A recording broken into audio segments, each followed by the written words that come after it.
एक मरतबा हज़रत मौलाना उमर पालनपुरी रहमतुल्लाह अलैह, जो बड़े अल्लाह वाले हैं, अल्लाह ताला उनकी कब्र को नूर के फूलों से मुनव्वर फरमाए, उनसे पूछा, किसी साहब ने ख़त लिख के कि हज़रत ये जो लोग कहते हैं निकलो निकलो निकलो, तो अल्लाह के रास्ते में निकलना क्या है, सुन्नत है, फ़र्ज़ है या नफल है?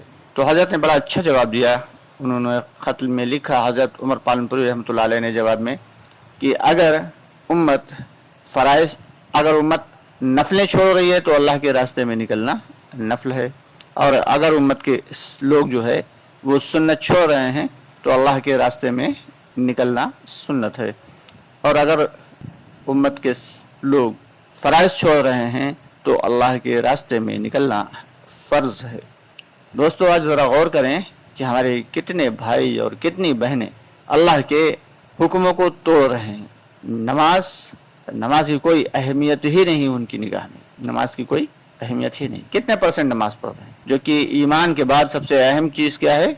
अगर ईमान के बाद सबसे अहम कोई फ़र्ज़ है तो वो नमाज है, और जो नमाज छोड़ रहे हैं उनकी तो बात दीगर है।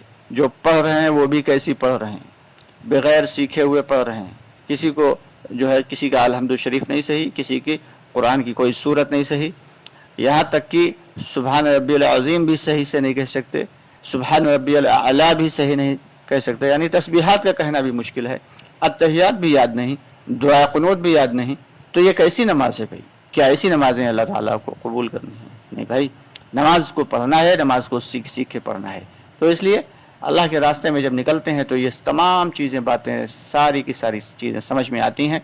वहाँ पर ईमान की भी मेहनत होती है, नमाज पर भी मेहनत होती है, नमाज की शक्लें भी बताई जाती हैं, नमाज के जो अज़कार हैं वो भी सिखाए जाते हैं, और साथ ही साथ इखलाक़ और मामलात पर भी बात होती है। तो इसलिए अल्लाह के रास्ते में निकलना हम सब के लिए निहायत अहम है।